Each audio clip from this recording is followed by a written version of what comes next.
आपका खुश रहना ही आपका बुरा चाहने वालों के लिए सबसे बड़ी सज़ा है। हेलो हाय, सफलता विथ अपर्णा में आपका स्वागत है। मैं अपर्णा शुक्ला।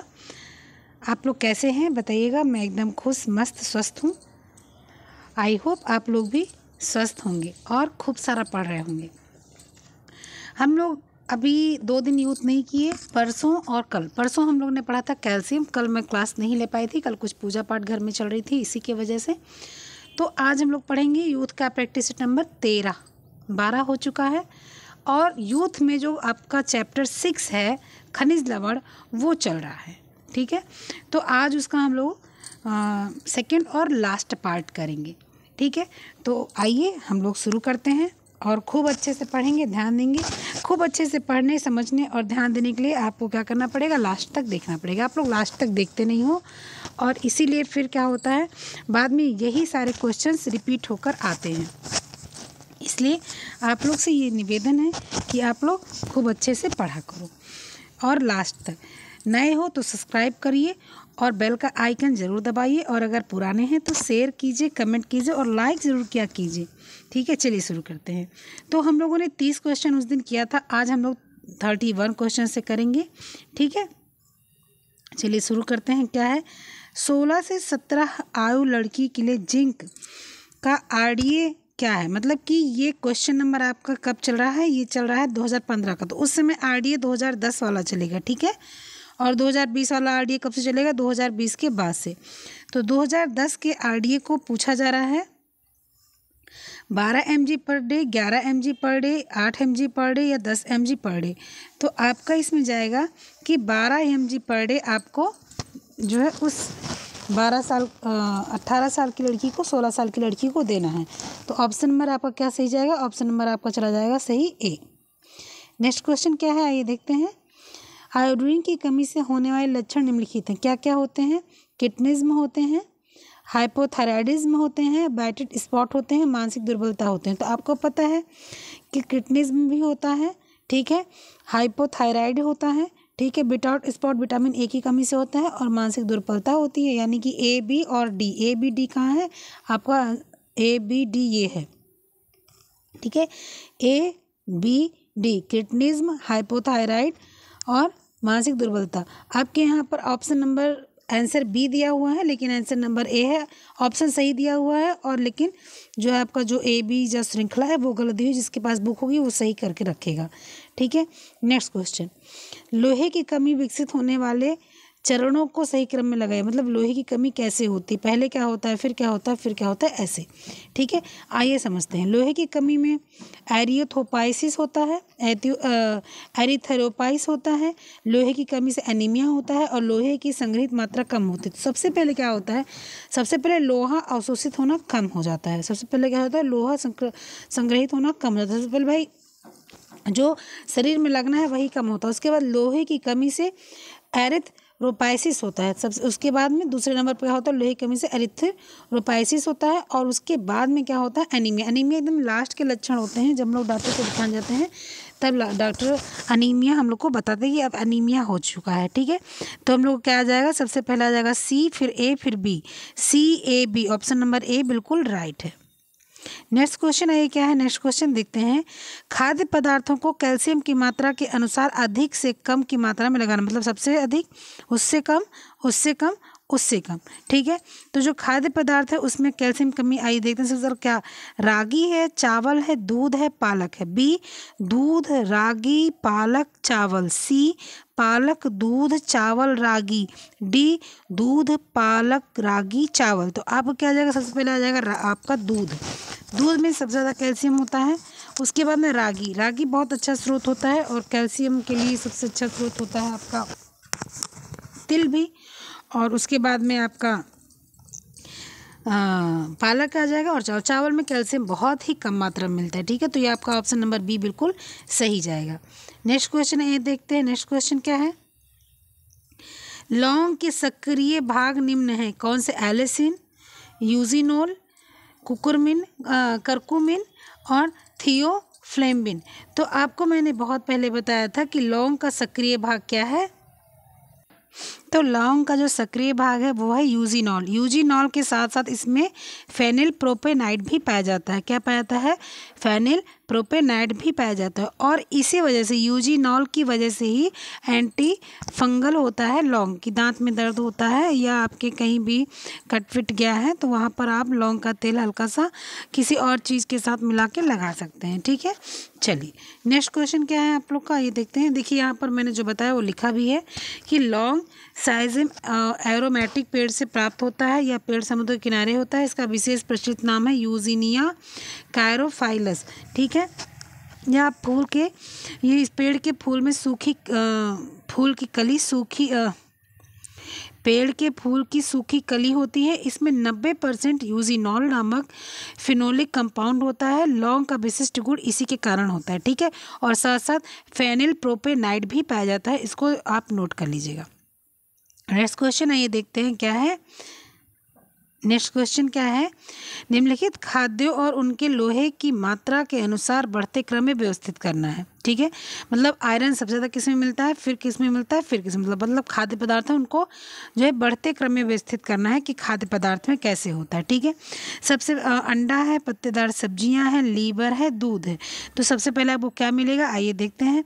तो सबसे पहले आपको जो लोहे की मात्रा के अनुसार अगर आपको देखना है, ठीक है, आयरन तो बढ़ते हुए क्रम में बढ़ाना है, मतलब कि सबसे कम उससे ज़्यादा, उससे ज़्यादा, उससे ज़्यादा। तो अंडा, फिर पत्तेदार, तो आपको पता है सबसे ज़्यादा किसमें मिलता है, पत्तेदार में। पत्तेदार के बाद आप दूध आ जाएगा, दूध के बाद लीवर आ जाएगा, लीवर के बाद अंडा आ जाएगा। अंडे में बिल्कुल आयरन नहीं मिलता, लीवर में भी आयरन नहीं मिलता, क्योंकि आयरन जो होता है वो अस्थि मज्जा में यानी कि बोन मैरो में होता है, संग्रहित होता है। ठीक है, वहीं से जो है आपके शरीर में आयरन की पूर्ति होती है। ठीक है, इसके बाद में अंडे प्रोटीन का बहुत अच्छा स्रोत होता है अंडा। तो सबसे पहले आपका आ जाएगा अंडा, अंडे के बाद आ जाएगा लीवर, लीवर के बाद आ जाएगा दूध, दूध के बाद आ जाएगा पत्तेदार सब्जियां। ठीक है, तो सबसे पहले नंबर 1 आएगा और उसके बाद आएगा 3, उसके बाद आएगा 4, उसके बाद आएगा 2। नंबर 3, 4 क्या, आपका ऑप्शन नंबर डी बिल्कुल सही है। नेक्स्ट क्वेश्चन आइए देखते हैं क्या है। नेक्स्ट क्वेश्चन है कि एक गर्भवती माता के लिए कितने लौह की आवश्यक मात्रा होती है। ये आपके क्वेश्चन आपका जो है चल रहा है 2010 यानी कि आरडीए 2010 के अनुसार होगा, या हो सकता है उसके पहले का भी हो, लेकिन यहाँ पर जो ऑप्शन है आपका वो बिल्कुल सही कि एक गर्भवती माता जो होती है उसको जो है 38 मिलीग्राम आयरन चाहिए होता है। गर्भवती माता के लिए कितने लौह की आवश्यकता है, 38 ग्राम की आवश्यकता होती है। ठीक है, यानी मिलीग्राम की। चलिए नेक्स्ट क्वेश्चन क्या है हम लोगों का।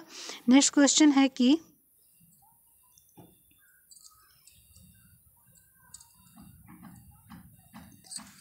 लौह तत्व के घटते हुए क्रम में निम्नलिखित आहार सामग्रियों का सही अनुक्रम लगे, मतलब सबसे ज़्यादा, उससे कम, उससे कम, उससे कम लगाना है आपको। पहले है कलेजी, उसके बाद है खजूर, उसके बाद है सेब, उसके बाद है खजूर, उसके बाद है गेहूं का आटा और उसके बाद है कमलडंडी। तो सबसे पहले हम लोग क्या लेंगे, लौह तत्व के घटते हुए क्रम, मतलब सबसे ज़्यादा, उसके बाद, उसके बाद, उसके बाद। ठीक है, तो सबसे ज़्यादा अगर आपको लौह तत्व इसमें देखा जाए, मतलब कि इस ऑप्शन में, तो सबसे ज़्यादा खजूर में आयरन बहुत अच्छी मात्रा में पाया जाता है। ठीक है, और कलेजी मतलब अभी हम लोगों ने कुछ देर पहले पढ़ा कि कलेजी मतलब हमारा क्या होता है, तो आपको बढ़ते हुए क्रम में लगाना। तो कलेजी जो होता है, कलेजी का मतलब होता है आपकी जो पक्षियाँ होती है ना, उनके लीवर को बोलते हैं कलेजी। ठीक है, उनके लीवर क्या बोलते हैं, कलेजी। और इसमें बहुत ज़्यादा अधिक मात्रा में आयरन और आपका कैल्शियम जो होता है वो क्या होता है, संग्रहित होता है किसमें, आपके कलेजी में। और कलेजी के बाद में आपको क्या आ जाएगा, खजूर आ जाएगा। खजूर के बाद में कमलडंडी, कमलडंडी के बाद गेहूं का आटा, गेहूं के आटे के बाद सेब।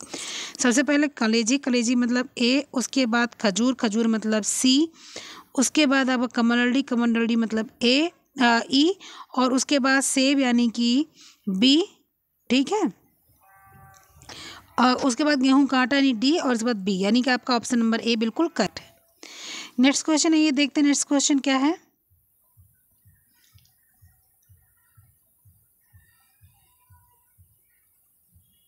नेक्स्ट क्वेश्चन, मंद बुद्धि निम्न में से किस कमी के कारण होते हैं? विटामिन ए, आयोडीन, कैल्शियम या लोहा यानी कि आयरन। तो आप सब लोग को पता है जब आयरन की कमी होती है तो मंदबुद्धि, क्रिटिनिज्म, बौनापन, घेंघा रोग, ये सारे रोग होते हैं। तो इसका ऑप्शन नंबर आयोडीन बिल्कुल सही है।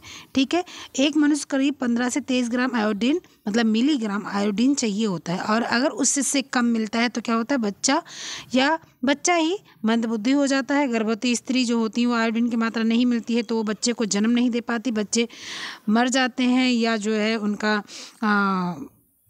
जो है मिसकैरेज हो जाता है। ये सारी समस्याएं आती हैं। देह में लौह अवशोषण के जाने माने या प्रसिद्ध बढ़ावक या एनहेंसर हैं।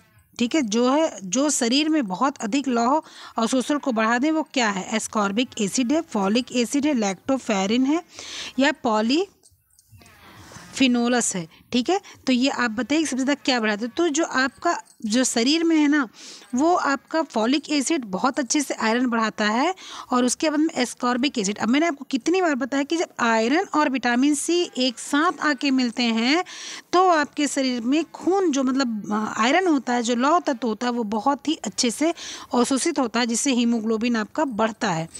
तो आपका पहला और दूसरा बिल्कुल सही ऑप्शन होगा, यानी कि ऑप्शन नंबर ए बिल्कुल राइट होगा। नेक्स्ट क्वेश्चन क्या है आपका? नेक्स्ट क्वेश्चन है कि आहार में लौह के जैव उपलब्धता की निम्नलिखित तत्व बढ़ाते हैं। आहार में लौह जैव की उपलब्धता को निम्नलिखित तत्व बढ़ाते हैं। कौन से तत्व ऐसे हैं जो आहार में लौह तत्व बढ़ाते हैं? आहारीय रेशा, एस्कॉर्बिक एसिड, पशु से प्राप्त प्रोटीन या फाइटेट। तो इसमें आपको पता है कि एक तो एस्कॉर्बिक एसिड है जो लौह तत्व बढ़ाता है आहार में। ठीक है, उसके बाद जो पशु से प्राप्त प्रोटीन, अभी मैंने आपको बताया कलेजी में आपके प्रोटीन भी मिल जाता है, कैल्शियम बहुत अच्छी मात्रा मिलता है, आयरन भी बहुत अच्छी मात्रा में मिलता है। नॉन वेज जो लोग खाते हैं उनको अगर ब्लड की कमी है तो वो इसका सेवन कर सकते हैं। ठीक है, तो आपका जो एक हो जाएगा एस्कॉर्बिक एसिड और दूसरा हो जाएगा पशु से प्राप्त प्रोटीन। यहाँ पर पशु से प्राप्त प्रोटीन है इसलिए लगाया जा रहा है। ठीक है, नहीं तो आपका एस्कॉर्बिक एसिड आ गया और आपका जो है फॉलिक एसिड आ गया, आपका आयरन आ गया, पालक आ गया, फला चीज़ जितनी भी होती हैं आयरन की चीज़ें वो सारी इसमें डाली जाती हैं और वही आपके ऑप्शन में आते हैं। ठीक है, तो आपका आ जाएगा दूसरा और तीसरा बिल्कुल सही है। ठीक है, यानी कि ऑप्शन नंबर ए बिल्कुल करेक्ट है। नेक्स्ट क्वेश्चन क्या है, आइए देखते हैं नेक्स्ट क्वेश्चन क्या है। नेक्स्ट क्वेश्चन है कि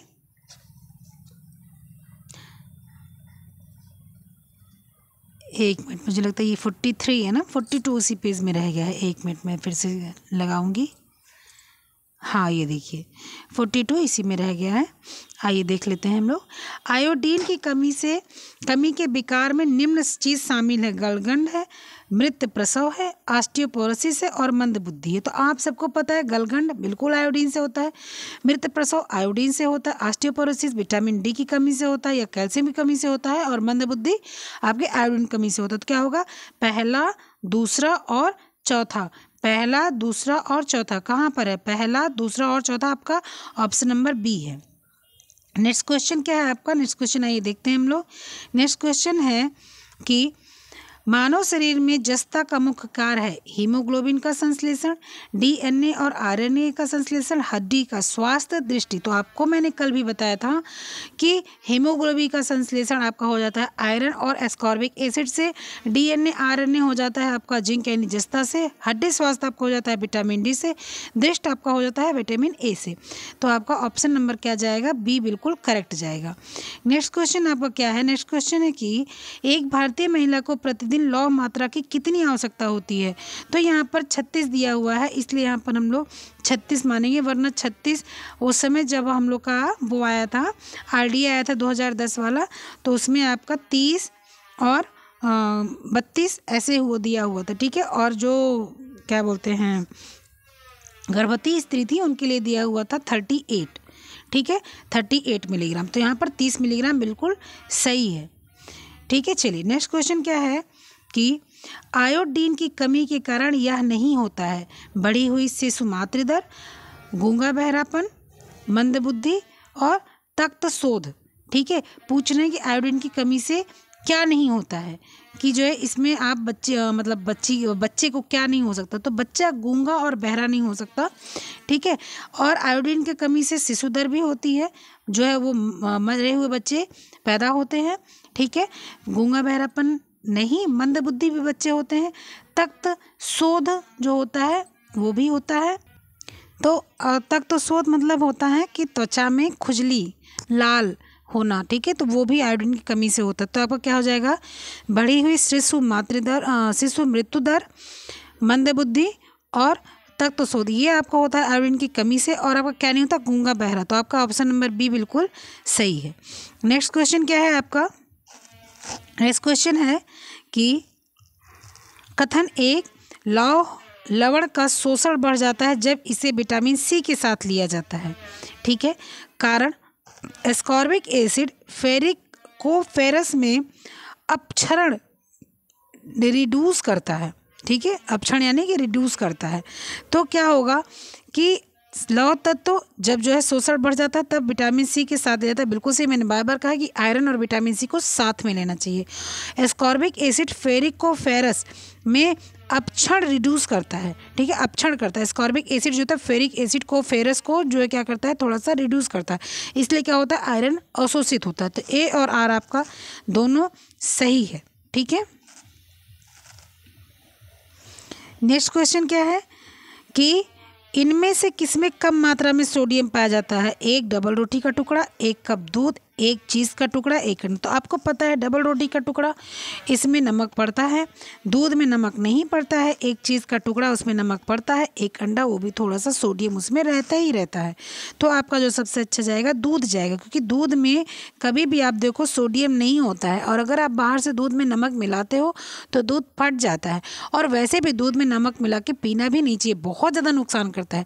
नई नई रेसिपीज़ आजकल आती हैं तो उसमें दूध, सब्जी में दूध डालने की रेसिपी आती है, और जो है उसको मतलब बहुत सारी चीज़ें ऐसी आती हैं कि दूध वाली बनती है, नमक के साथ में नहीं उपयोग करना चाहिए, बहुत ज़्यादा नुकसानदायक होता है।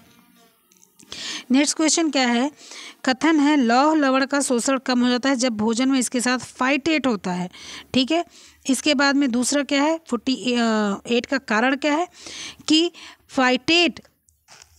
फाइटेट लौह के साथ संगठित होकर उसे शोषण के लिए उपलब्ध नहीं रहने देता है।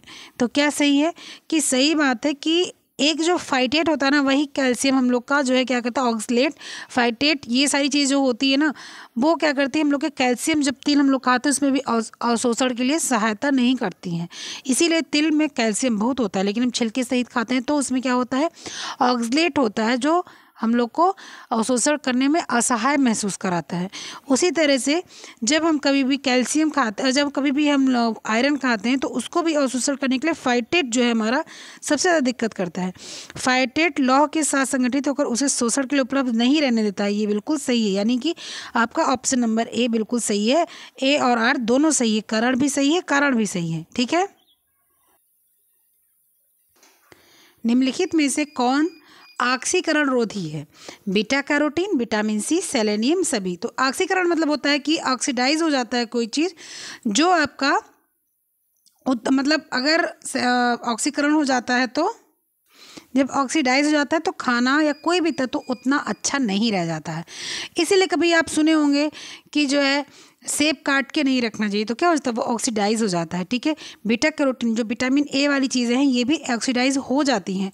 विटामिन सी, आप कभी आंवले को देखो, आप उसका रस निकाल के रख दो तो कुछ दिन तक तो वो ठीक रहेगा, लेकिन कुछ मतलब 1-2 दिन ठीक रहेगा, लेकिन उसके बाद में क्या है, उसको बार बार हवा लगती रहेगी तो क्या होगा, वो काला पड़ जाता है, ठीक है। तो इसीलिए आपका, और जो सेलेनियम है, सेलेनियम बहुत ज़रूरी चीज़ है हमारे शरीर के लिए, वृद्धि के लिए, विकास के लिए, दिमाग के लिए, हर चीज़ के लिए। वो ऑक्सीडाइज नहीं होता, अगर वो ऑक्सीडाइज हो जाए तो बड़ी समस्या हो जाएगी, ठीक है। तो वो नहीं होता और सब होते। तो सेलेनियम जो होता है ये ऑक्सीकरण रोधी होता है, ठीक है। रोधी मतलब विरोधी। एस प्रतिशत खाद्य समूहों में कहलाता है लवण एवं विटामिन, विटामिन, लवण या प्रोटीन और कार्बोज। एस मतलब एस प्रतिशत खाद्य नमूनों में क्या कहलाता है, लवण एवं विटामिन, विटामिन, लवण। तो एस कंटेंट जो होता है वो भोजन के एक अंदर ही मौजूद खनिज होता है, जो calcium, sodium, potassium, chloride in सारे तत्वों में मौजूद होता है। ठीक है, तो ये क्या होता है, अब एस कॉन्टेंट कहाँ है बताया मैंने, किस में मौजूद होता है, कैल्शियम, सोडियम, पोटेशियम, क्लोराइड, इसी तरह से कार्बनिक तत्व। तो ये सारी चीज़ें क्या है, ये सारी चीज़ें खनिज लवण है ये सारी चीज़ें। तो क्या हो जाएगा, आपका आ जाएगा लवण यानी कि विटामिन, आपका ऑप्शन नंबर सी आ जाएगा। ठीक है, उसके बाद फिर नेक्स्ट क्वेश्चन क्या आता है आइए हम लोग देखते हैं। किस प्रकार के भोज्य पदार्थ को रक्षात्मक भोज्य पदार्थ कहते हैं? जिसमें प्रोटीन हो, जिसमें कार्बोज अधिक हो, जिसमें विटामिन और खनिज अधिक हो, जिसमें उपयुक्त सभी। तो आपको पता है कि सुरक्षात्मक भोज्य पदार्थ जो शरीर की रक्षा करते हैं, भोज्य पदार्थ वो कौन से होते हैं, मिनरल्स होते हैं। मिनरल्स हमारे शरीर को बिल्कुल सुरक्षित रखते हैं। तो आपका ऑप्शन नंबर सी बिल्कुल करेक्ट है। नेक्स्ट क्वेश्चन क्या है, किस खनिज की कमी से शिशु मृत्यु दर किडनी घेगा से संबंधित है? कौन सा ऐसा खनिज लवण है? जिंक है, तांबा है, आयोडीन है, मैग्नीशियम है। तो सबको पता है कि आयोडीन जो होता है वो आपके जो है शिशु मृत्यु दर किडनी घेगा रोग को बचा सकता है अगर वो अच्छे से शरीर में हो और वो कार्य भी अच्छे से कर रहा हो। ठीक है, चलिए आयोडीन।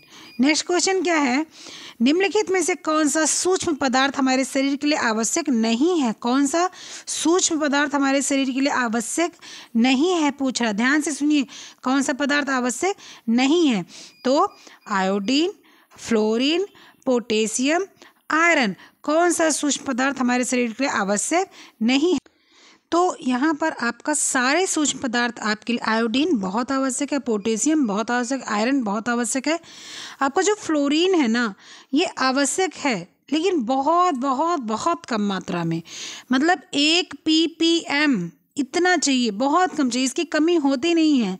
सामान्यतः इसकी कमी अपने भारत में तो दिखती नहीं है। ठीक है, और इसके साधन भी क्या होते हैं आपके, जैसे कि आपका दूध, पनीर, अंडा, आलू, समुद्री मछली, मांस। फ्लोरीन में जैसे आलू खा रहा है कोई शाकाहारी है, दूध पी रहा है, पनीर खा रहा है, तो उसको मिल जाता है, या और भी जो सब्जियां खा रहा है उसको मिल जाता है। तो फ्लोरीन की कमी होती नहीं है, बहुत बहुत बहुत कम मात्रा में चाहिए होती है। इसलिए जो ये ऑप्शन है कि सूक्ष्म पदार्थ हमारे शरीर के लिए आवश्यक नहीं, तो ये आपका फ्लोरीन है। आवश्यक है लेकिन इन सब के बराबर में ये सबसे कम आवश्यक है। ठीक है, नेक्स्ट क्वेश्चन है, ये देखते हैं क्या है। नेक्स्ट क्वेश्चन है कि शरीर में खनिज लवण के 2 प्रमुख कार्य होते हैं, कौन कौन से? ऊर्जा देना तथा सुरक्षा प्रदान करना, सुरक्षात्मक तथा नियामक कार्य करना, निर्माणात्मक कार्य या ऊर्जा प्रदान करना। तो निर्माण वाला कार्य हमेशा प्रोटीन करता है, ऊर्जा हमेशा आपको कैलोरी देती है। ठीक है, ऊर्जा हमेशा कैलोरी देती है, सुरक्षा हमेशा आपको क्या प्रदान करता है? सुरक्षा आपको खनिज लवण प्रदान करता है। ठीक है, और उपरोक्त में से कोई नहीं। तो आपका जो सबसे अच्छा आएगा, सुरक्षा भी खनिज लवण देता है और नियामक कार्य भी आपको खनिज लवण करता है। ठीक है, तो ऑप्शन नंबर बी बिल्कुल करेक्ट है। नेक्स्ट क्वेश्चन आपका क्या है कि बच्चों में IDD की स्थिति क्या कारण है? बच्चों में IDD स्थिति का क्या कारण है? तो बच्चों में आयोडीन, कैल्शियम, लोहा, विटामिन डी। तो IDD का पहले फुल फॉर्म सुन लीजिए, क्या है? IDD का फुल फॉर्म है iodine deficiency disorder. Iodine deficiency disorder. तो ये क्यों होता है आपको पता है कि आयोडीन की कमी से होता है। ठीक है, चलिए नेक्स्ट क्वेश्चन क्या है। नेक्स्ट क्वेश्चन ये देखते हैं हम लोग क्या है कि माल्टा आटा रागी से बनाया जाता है जो कि अच्छा साधन है कैल्शियम का, फास्फोरस का, कॉपर का, विटामिन ए का। आपको पता है कि आटा रागी जो होता है, रागी से आपका कैल्शियम का अच्छा स्रोत है। रागी और आपका तिल बहुत अच्छा स्रोत है कैल्शियम का। नेक्स्ट क्वेश्चन क्या है कि प्रजनन एवं दूध श्रावण है तो कौन सा खनिज लवण सबसे अच्छा है? तो प्रजनन के लिए भी मैग्नीशियम है, लोहा है, मैग्नीशियम है, तांबा है, कैल्शियम है, और दुग्ध श्रावण के लिए भी मैग्नीशियम है। ठीक है, कैल्शियम भी बहुत अच्छा स्रोत है। ठीक है, प्रजनन के लिए भी अच्छा स्रोत है और दूध श्रावण के लिए। लेकिन यहाँ पर अगर एक बढ़िया स्रोत माना जाएगा, ठीक है, तो अगर बढ़िया स्रोत माना जाएगा तो आपका क्या माना जाएगा? मैग्नीशियम माना जाएगा। ठीक है, तो आपका क्या आ जाएगा? मैग्नीशियम। ऑप्शन नंबर आपका बी बिल्कुल राइट है। नेक्स्ट क्वेश्चन क्या है कि शरीर में बाह्य कोशीय तरल के मुख्य धनायन कौन से होते हैं? मैग्नीशियम, पोटेशियम, सोडियम या आयरन। कह रहा है कि शरीर के बाह्य कोशिकीय तरल के मुख्य धनायन कौन से होते हैं। ठीक है, तो बाहर से जो मिलता है वो हम लोग क्या मिलता है सबसे ज़्यादा? सोडियम हम लोग को बढ़िया मिलता है। ठीक है, चलिए नेक्स्ट क्वेश्चन आपका क्या है? हृदय की धड़कन नियंत्रित करने के लिए कौन सा खनिज आवश्यक है? तो हृदय की धड़कन नियंत्रित करने के लिए आपका क्या सोडियम है, सल्फर है, पोटेशियम है, लोहा है? तो आप सबको पता होना चाहिए कि जो पोटेशियम है वो आपके हृदय की धड़कन को नियंत्रित करता है, नियमित करता है, मांसपेशियों की शिथिलता को कम करता है, कोष द्रव्य के परासरण दाब को जो है बढ़िया रखता है और कोष द्रव्य के पीएच मान को बढ़िया रखता है। ठीक है, पोटेशियम का काम ये है। नेक्स्ट क्वेश्चन क्या है? कंजक्टिव हृदय रोग के रोगी का प्रतिदिन के आहार में सोडियम की मात्रा कितनी होनी चाहिए? जो कंजेस्टिव हृदय कंजेस्टिव मतलब बहुत अधिक हृदय रोग है, समस्या है, ब्लड सर्कुलेशन समस्या है, तो उनको क्या जो है सबसे आहार में सोडियम की मात्रा देनी चाहिए? कितने सोडियम की मात्रा देनी चाहिए? जो अगर किसी को आपके समस्या है किसकी? कंजेस्टिव हृदय की, तो आपको जो कंजेस्टिव हृदय की अगर है तो आपको सिर्फ 500 मिलीग्राम से भी कम मात्रा देनी चाहिए नमक की। ठीक है, नमक की मात्रा कम जाएगी और प्रोटीन की मात्रा थोड़ी ज़्यादा जाएगी। ठीक है, चलिए फिर नेक्स्ट क्वेश्चन आ जाते हैं हम लोग। नेक्स्ट क्वेश्चन क्या है? एक मिनट नेक्स्ट क्वेश्चन पहले इनको मिटा दूँ। ठीक है, चलिए नेक्स्ट क्वेश्चन क्या है हम लोग का, आइए देखते हैं। घेंघा रोग में थायराइड ग्रंथि बढ़ जाती है, रक्तचाप बढ़ जाता है, यकृत बढ़ जाता है, या आपका जो है क्या बढ़ जाता है? क्या बुखार आता है? तो आपका घेंघा रोग में थायराइड ग्रंथि बढ़ जाती है, इसीलिए समस्याएं आती हैं आपको। ठीक है, हाइपरथायराइड, हाइपोथायराइड, क्रिटिनिज्म, ये सारी समस्याएं, मृत्यु, शिशु मृत्यु दर, मंद बुद्धि, ये सारी समस्याएं आती हैं आपको। दूध किस पौष्टिक तत्व का अच्छा स्रोत है? तो दूध विटामिन सी, कैल्शियम, लोहा, जिंक। तो दूध कैल्शियम का बहुत अच्छा स्रोत है। ठीक है, दूध में protein, potassium, phosphorus, riboflavin, niacin, vitamin A, vitamin B12, कुल 9 आवश्यक पोषक तत्व प्राप्त होते हैं। दूध में सिर्फ आयरन और विटामिन सी नहीं होता है और सारे तत्व पाए जाते हैं। ठीक है, चलिए दूध में किस पौष्टिक तत्व का अभाव होता है? लौह तत्व का, कैल्शियम का, विटामिन ए का, इनमें से कोई नहीं। अभी तुरंत हम लोगों ने पहले देखा कि मैंने बताया कि विटामिन सी, विटामिन और लौह तत्व ये दूध में नहीं मिलते हैं, तो यहाँ पर आपका आ जाएगा ऑप्शन नंबर ए, लौह तत्व। ठीक है, चलिए नेक्स्ट क्वेश्चन क्या है आपका? कौन सा लवण रक्त का थक्का जमने में सहयोगी होता है? लौह, कैल्शियम, आयोडीन, फास्फोरस। तो कैल्शियम क्या होता है? ठोस होता है, और ठोस होता है इसीलिए हड्डी बनाता है, और ठोस ही होने की वजह से विटामिन के से जाकर मिलता है और खून जमाने का काम करता है, यानी कि आपका कैल्शियम बिल्कुल राइट है, option number B. Next question क्या है आपका? भूमिगत जल में ऐसा कौन सा लवण पाया जाता है जो बहुत चर्म रोगों से दूर करता है? ठीक है भाई, भूमिगत जल जो होता है उसमें कौन सा ऐसा लवण है जो चर्म, बहुत सारे खुजली है, सफ़ेद दाग है, बाल झड़ना है, और बहुत से कई तरह के खुजली उजली होते हैं, दाद वाद होते हैं, तो पूछ रहे हैं कौन सा ऐसा है जो आपके जो है चर्म रोग को दूर करता है? तो आपका कैल्शियम है, लोहा है, गंधक है, सोडियम है। तो आपका जो गंधक है वो आपको चर्म रोग से दूर करता है। ठीक है, आप कभी भी जो है जब आप जो है सल्फ़र, गंधक को इंग्लिश में सल्फ़र कहते हैं, जब आप सल्फ़र का यूज करते हैं अपने चर्म रोग पर तो वो आपको जो है दूर करता है चर्म रोग से। कहने का मतलब है कि आपको वो ठीक करता है या होने नहीं देता है। चलिए नेक्स्ट क्वेश्चन क्या है? नेक्स्ट क्वेश्चन है क्या कि आयोडीन की कमी से साधारण लक्षण क्या हैं? कार्निया का फैल जाना, नो। कार्निया का फैल जाना क्यों होता है? Vitamin A, जीरोप्थैल्मिया। ठीक है, जिगर का बढ़ना यानी कि लीवर का, फैटी लीवर वो नहीं, गले का फूलना, गलगंड, गले का फूलना, या जो आपके जो है एक तरफ से जो है गलसुआ हो जाता है वो जो हो जाता है, या ठोड़ी का बढ़ना। ठीक है, तो आपका क्या हो जाएगा? गले का फूलना हो जाएगा। ठीक है, गले का फूलना हो जाएगा, गल ग्रंथि जो होती है वो फूल जाती है, इसलिए क्या होता है आपको आयोडीन को लेते रहना चाहिए वरना बड़ी समस्या हो जाती है। ठीक है, आयोडीन युक्त तेल के 1 ml इंजेक्शन से बचाव हो सकता है क्या? 1 वर्ष तक का, 1 से 2 वर्ष तक का, 3 से 5 वर्ष तक का, सारा जीवन तक का। तो जो आयोडीन युक्त तेल होता है उसके 1 ml इंजेक्शन से 1 वर्ष तक का बच्चा बिल्कुल सुरक्षित रह सकता है। उसको घेगा रोग या कोई भी समस्याएं नहीं आएंगी, किडनीज वगैरह नहीं आएंगी। ऑप्शन नंबर ए सही है, सी नहीं। ठीक है, फिर नेक्स्ट क्वेश्चन क्या है कि हाँ, यहाँ पर मैं थोड़ा सा बता दूं, एक सामान्य व्यक्ति के लिए आयोडीन की दैनिक आदर्श मात्रा 150 माइक्रोग्राम, किशोर में 120 माइक्रोग्राम तथा बच्चों में 60 माइक्रोग्राम होती है। जबकि आयोडीन युक्त 1 ml तेल से वर्ष भर के लिए बचाव हो सकता है। वर्ष भर के मतलब 1 वर्ष के लिए बचाव हो सकता है। तो 1 वर्ष तक का बचाव हो सकता है। 1 वर्ष तक का कोई भी ले ले, बच्चा ले ले, बूढ़ा ले ले, जवान ले ले, कोई भी ले ले, वो अगर इंजेक्शन लगवा लेता है 1 ml का तो 1 वर्ष तक उसको कोई समस्या नहीं आती है। ठीक है, नेक्स्ट क्वेश्चन क्या है?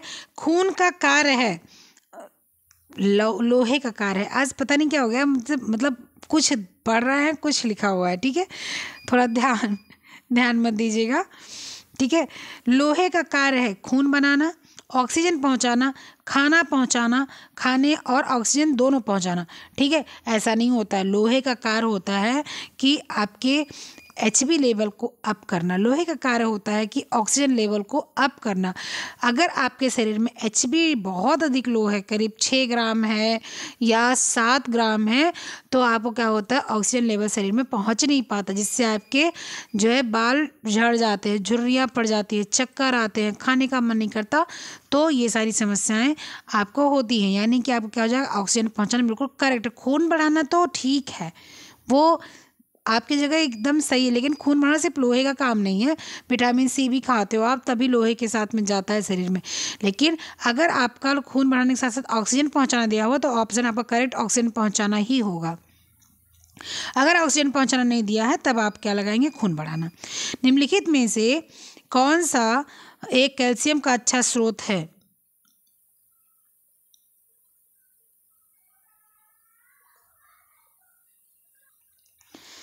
निम्नलिखित में से कौन एक कैल्शियम का अच्छा स्रोत है? चावल, बंगाल चना, दूध, मुर्गा। तो आप सबको पता है कि जो है दूध जो होता है बिल्कुल कैल्शियम का बहुत ही बढ़िया स्रोत है। नेक्स्ट क्वेश्चन क्या है? नेक्स्ट क्वेश्चन है कि तथा रिकेट्स रोगों में कैल्शियम की अधिक मात्रा दी जाती है। स्कर्वी में, ज्वर में, बेरीबेरी में, ऑस्टियोमलेशिया में।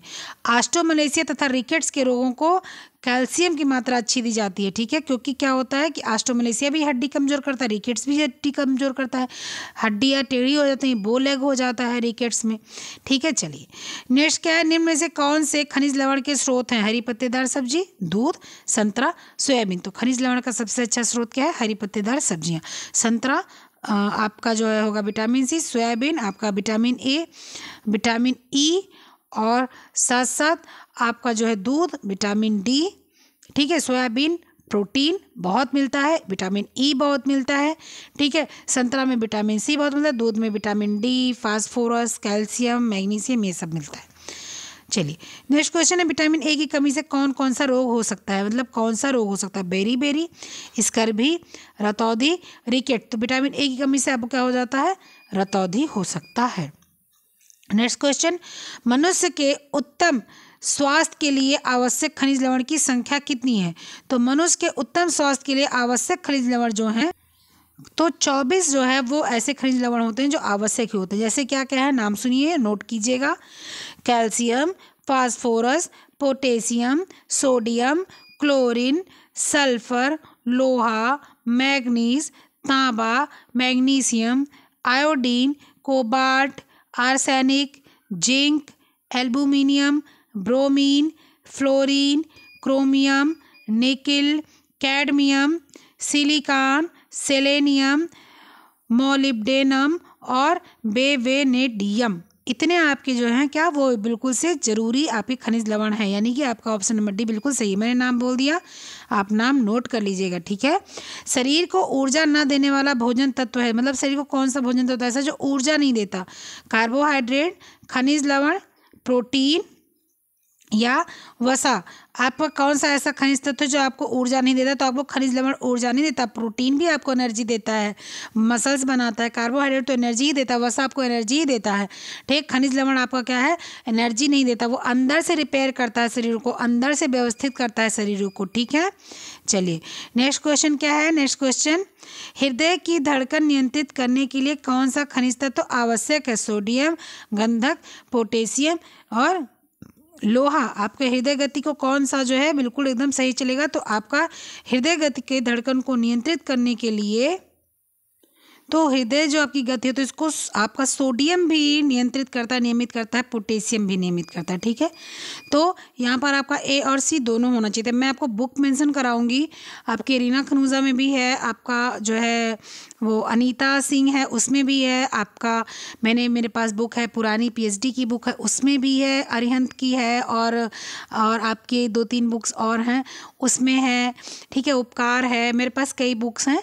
तो उन सब में आपका क्या दिया हुआ? सोडियम भी दिया हुआ, पोटेशियम भी दिया हुआ। ठीक है, तो यहाँ पर ऑप्शन आपका सोडियम दिया हुआ, लेकिन आप ए और सी दोनों लगाएंगे। ठीक है, ए और सी दोनों लगाएंगे। चलिए नेक्स्ट क्वेश्चन क्या है आपका? नेक्स्ट क्वेश्चन है कि अस्थि मृदुता खनिज की हीनता होती है। अस्थि मृदुता खनिज की हीनता होती है, इसका ये क्या है?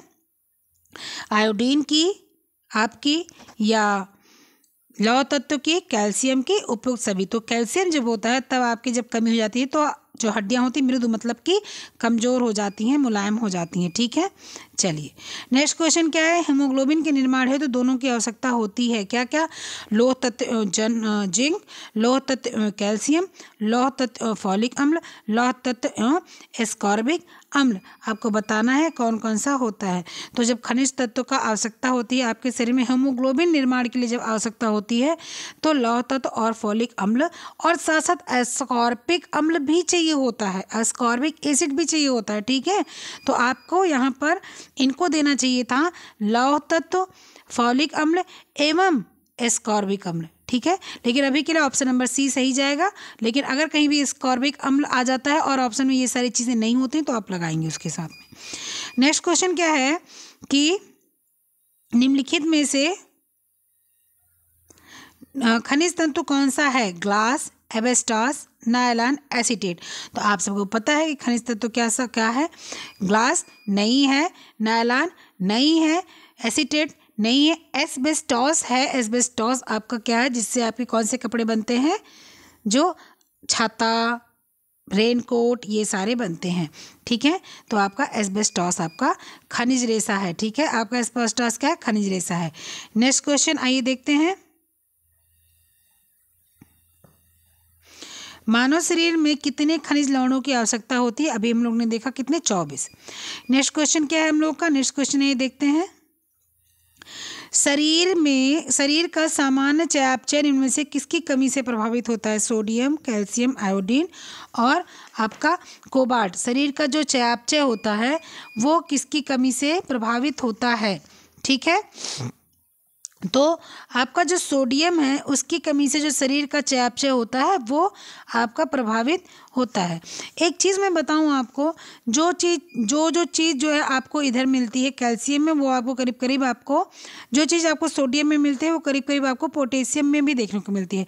लेकिन शरीर का जो चयापचय वाला वो है, मेटाबॉलिज्म वाला है, वो आपको कहाँ? आपको इधर नहीं मिलेगा पोटेशियम में, आपको उधर मिलेगा सोडियम में। ठीक है, तो यहाँ पर आपका सोडियम ही जाएगा, ऑप्शन नंबर ए बिल्कुल सही है। लेकिन आप कहीं भी पढ़ेंगे तो आपको सोडियम और पोटेशियम एक जैसा देखने को मिलता है।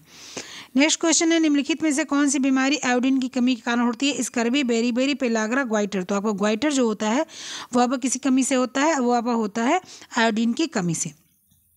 नेक्स्ट क्वेश्चन क्या है आपका? नेक्स्ट क्वेश्चन देखते हैं। नेक्स्ट क्वेश्चन क्या है कि अति तनाव के मरीज को किस मूल द्रव्य से परहेज करना चाहिए? Calcium, zinc, potassium, sodium. तो बहुत जो तनाव लेता है उसको सोडियम नहीं लेना चाहिए, अन्यथा उसके शरीर में पानी भरने की आशंका रहती है, उसको जो है वो ग्वाइटर होने की समस्या हो सकती है, उसको थायराइड होने की समस्या हो सकती है। ठीक है, उसको जो है जब भी वो तनाव में रहे तो उसको नमक युक्त भोजन नहीं कराना चाहिए, उसको नॉर्मल भोजन कराना चाहिए। ठीक है, नॉर्मल भोजन मतलब जूस दे दो, आप उसको सूप हल्के नमक का दे दो, आप उसको गिलास दूध दे दो, आप उसको पानी दे दो, आप उसको चाय बना के हल्की दे सकते हो, या थोड़ी चाय पत्ती ज़्यादा रहे, चीनी कम रहे, ये सब आप दे सकते हो। बौद्धिक विकारता किसकी कमी के लक्षण है? कैल्शियम के, फास्फोरस के, लौह तत्व के, आयोडीन के। आपको पता है आयोडीन की कमी से ही क्या होता है, आपके बौद्धिक मतलब बच्चे मंदबुद्धि हो जाते हैं। ठीक है, चलिए नेक्स्ट क्वेश्चन क्या है, किस मूल द्रव्य की कमी से बच्चों में जड़ मानवता आती है? मतलब कि जो जड़ मानवता मतलब मंदबुद्धि ही होता है। ठीक है, कहते हैं जड़ बुद्धि हो क्या, एकदम जड़ मतलब क्या होता है, जो पेड़ है जड़ नीचे जमी हुई है, जड़ बिल्कुल हिलती डुलती नहीं है, इसलिए उसको बोलते हैं जड़ बुद्धि हो क्या। कोई गुस्सा लगता है तो बोलते हैं एकदम जड़ बुद्धि हो क्या, तुम्हारा दिमाग नहीं काम कर रहा है। तो कहने का मतलब ये है कि जड़ बुद्धि मतलब होता है मूर्ख, मंद बुद्धि, यानी कि आयोडीन। नेक्स्ट क्वेश्चन क्या है, शरीर में खनिज लवण के प्रमुख कार्य हैं ऊर्जा तथा सुरक्षा देना, शरीर का निर्माण तथा ऊर्जा प्रदान करना, सुरक्षा तथा नियमन देना, उपयुक्त में से कोई नहीं। तो शरीर का मुख्य कार्य आपका है, मतलब कि खनिज लवण का जो मुख्य कार्य है वो आपका होता है सुरक्षा तथा नियमन देना होता है। क्या होता है? सुरक्षा तथा नियमन देना, यानी कि सी। नेक्स्ट क्वेश्चन आपका क्या है, आइए नेक्स्ट क्वेश्चन हम लोग देखते हैं। नेक्स्ट क्वेश्चन है कि एंडेमिक घेंघा निम्न में से किस क्षेत्र में अधिक पाया जाता है? मैदानी, तटीय क्षेत्र, पहाड़ी क्षेत्र, सूखा प्रभावित क्षेत्र। तो आपको पता है कि जो पहाड़ी क्षेत्र है वहाँ पर आपके आयोडीन की बहुत कमी होती है, इसीलिए घेंगा फेंगा जो होता है वो आपको वहीं मिलता है। अब तो थायराइड हर जी को जिसको भी सुनो उसी को सुनाई पड़ता है कि फला को क्या है, थायराइड है। फला पता नहीं क्यों थायराइड होता है, मुझे नहीं पता क्यों सबको थायराइड हो जाता है, क्योंकि भाई ये जो चीज़ अंदर से क्या पता, भाई सब लोग अच्छी अच्छी चीज़ें भी आजकल खा रहे हैं, बहुत लोग हेल्थ कॉन्शियस भी हैं, फिर भी थायराइड हो जाता है, नहीं पता। लेकिन मुख्यतः पहाड़ी लोग को जो है क्या होता है, आपके जो है घेंगा रोग, थायराइड, ये सारी चीज़ें होती हैं। लेकिन अब यहाँ भी होता है, कुछ तो है, कोई भी चीज़ अच्छी नहीं मिल रही है, सारी चीज़ में जो है आपके खाद है, आपके प्रिजर्वेटिव्स हैं, कोई भी चीज़ आप खा लो, ऊपर से आज के ज़माने में पैकेट वाली चीज़ें लोग ज़्यादा खाने लगे हैं। चलो मान लो कुरकुरे चिप्स नहीं खा रहे हैं, वो तो बच्चों को कह देंगे बिल्कुल नहीं खाना है, खबरदार हाथ लगाया तो। लेकिन बच्चे तो नहीं खा रहे, लेकिन आप तो बाहर से खाना बना के मंगा के खा रहे हो ना, अब उसमें पता नहीं क्या पड़ा हुआ है। आप बाहर से आजकल पकौड़े आने लगे, आप लेकर आओ पैकेट में और तल के खा लो, पता नहीं क्या पड़ा हो। पहले के ज़माने में क्या था कि इतना सब लोग जो है पापड़ चिप्स फला ढिका बनाते रहते थे, पूरा मार्च भर बनाते रह जाते थे, साल भर तलते खाते थे, कोई समस्या नहीं रहती थी। अब हम लोग क्या करें भाई, सरसों का तेल भी खरीदना है, चावल का आटा भी खरीदना है, चिप्स पापड़ भी खरीदना है, तो इसलिए समस्याएं आती ही आती हैं। ठीक है, चलिए आयोडीन, नमक में आयोडीन के पुष्टिकरण के लिए निम्नलिखित में से क्या मिलाया जाता है? स्वतंत्र iodine, potassium, iodine sulphate, iodine phosphate. तो आपको पता है पोटेशियम जो होता है उसी के द्वारा जो है क्या होता है, आयोडीन चेक किया जाता है कि आयोडीन पड़ा, अगर आयोडीन अच्छी मात्रा में रहता है तो जो नमक होता है वो थोड़ा नीला होता है, और अच्छा रहता है तो और नीला होता है, और अगर वो नीला नहीं होता मतलब कि आयोडीन इसमें नहीं है। ठीक है, तो आपका पोटेशियम जो पोटेशियम है उससे जो है आपको आयोडीन का चेकिंग होता है। ठीक है, चलिए उसके बाद में क्या है, भोजन में सोडियम की अत्यधिक मात्रा से रक्तचाप बढ़ता है, तरल अवधारणा होती हैं, बढ़ता हुआ रक्त का आयतन होता है, उपरोक्त सभी। तो रक्तचाप बढ़ता है, बिल्कुल सही बात है। तरल अवधारणा मतलब कि पानी बढ़ता है, बिल्कुल सही बात है। बढ़ता हुआ रक्त का आयतन मतलब जो रक्त होता है वो बढ़ता है, बहुत ज़्यादा बढ़ता है, क्योंकि पानी की मात्रा ज़्यादा हो जाती है रक्त में। भाई हमारे शरीर में 4.5-5 लीटर पानी है, लेकिन अगर हमारे अंदर शरीर में नमक ज़्यादा हो जाता है तो जो रक्त है, खून है ना, उसमें पानी की मात्रा ज़्यादा हो जाती है, यानी कि आपका ऑप्शन नंबर उपरोक्त सभी बिल्कुल सही है। फिर क्या है, घेंगा रोग किसकी कमी से होता है? विटामिन, लवण, आयोडीन, प्रोटीन। तो घेंगा रोग आपको आयोडीन की कमी से होता है।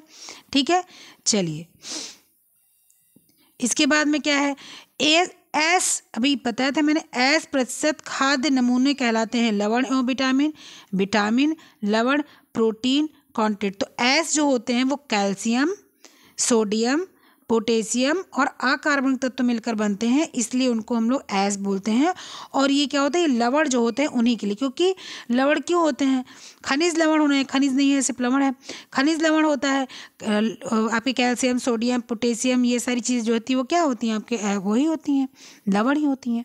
ठीक है, चलिए कैल्शियस किसके लिए आवश्यक है, कैल्शियम किसके लिए आवश्यक है, स्वस्थ अस्थियों के लिए, स्वस्थ गुर्दा के लिए, स्वस्थ यकृत के लिए, स्वस्थ चर्चा के लिए। स्वस्थ चर्चा तो कोई भी कर सकता है, हम भी कर सकते हैं, आप भी कर सकते हैं, चाहे दूध पियो अथवा ना पियो। ठीक है, स्वस्थ चर्चा आप खाना खाओ या ना खाओ, जब तक स्वास्थ्य ठीक है तब तक कर ही सकते हो, जब चक्कर आने लगेगा तब आप सो जाओगे, लेट जाओगे। ठीक है, तो इसलिए स्वस्थ गुर्दा के लिए विटामिन ए, स्वस्थ यकृत आपकी जो है लीवर में आपके विटामिन ए जो है संग्रहित होता है, विटामिन ए आप खा सकते हैं। गुर्दा यानी किडनी, उसके लिए भी आप जो है बड़े बड़े चीज़ खा सकते हैं। आपके जो है जो किडनी होती है वो पानी को छानती है, तो आप पानी अच्छे से पी सकते हैं, जूस पी सकते हैं, ये सारी चीज़ें पी सकते हैं। अस्थियों के लिए आपको कैल्शियम ही लेना पड़ेगा, वरना कैल्शियम आपकी जो हड्डियाँ हैं वो कमज़ोर हो जाएंगी। ठीक है, नेक्स्ट क्वेश्चन क्या है, मानव शरीर में जस्ते का मुख्य कार्य क्या होता है, पहले ही मैंने बताया था, हीमोग्लोबिन का संश्लेषण, डीएनए आरएनए का संश्लेषण, हड्डी स्वास्थ्य का संश्लेषण, मतलब हड्डी स्वास्थ्य जो है आपका अच्छा होगा, और दृष्टि जो आपकी होगी वो अच्छी होगी। तो हीमोग्लोबिन लोहा, डीएनए आरएनए जस्ता, हड्डी स्वास्थ्य कैल्शियम, दृष्टि आपकी क्या हो जाएगा, विटामिन ए रेटिनॉल। ठीक है, यानी कैरेटीन। तो आपका इसमें आंसर क्या आ जाएगा, इसमें आंसर आ जाएगा डीएनए एंड आरएनए। ठीक है, तो आपका आज का यहाँ पर ये चैप्टर खत्म हुआ, कौन सा, खनिज का चैप्टर खत्म हो गया। कल हम लोग पढ़ेंगे जल। आज थोड़ा सा कुछ कहीं गलत क्वेश्चन थे, उसको हम लोगों ने सही किए, और आपको जहाँ मैं सही करवाती हूँ वहाँ पर अगर नहीं है बुक तो कोई बात नहीं, आप उसको नोट कर लीजिए, लेकिन अगर बुक है तो आप वहाँ पर जाके अपने क्वेश्चंस को सॉल्व करके सही कर लीजिए। ठीक है, वरना फिर बाद में कन्फ्यूजन रहेगा। बुक में उसी समय जैसे आप लेके बैठे हैं मेरे साथ, तो अगर आपका जो है जहाँ पर मैंने क्वेश्चन सही कराया वहीं पर आप तुरंत वो क्वेश्चन आंसर काट के वो आंसर लिख लीजिए। या कहीं कि मैंने बताया कि हाँ इसमें ऑप्शन ए दिया है लेकिन ए और बी दोनों होना चाहिए, तो वहाँ पर आप ए और बी दोनों नोट कर लिया कीजिए। ठीक है, वो आपके लिए अच्छा होगा। ठीक है, फिर मिलते हैं कल मिलेंगे हम लोग जल के साथ, पानी के साथ। पानी पीना भी चाहिए, पानी उपयोग भी करना चाहिए, नहाना धोना भी चाहिए, वेस्ट नहीं करना चाहिए। ठीक है, तो कल एक गिलास पानी के साथ हम लोग मिलेंगे, तब तक के लिए बाय।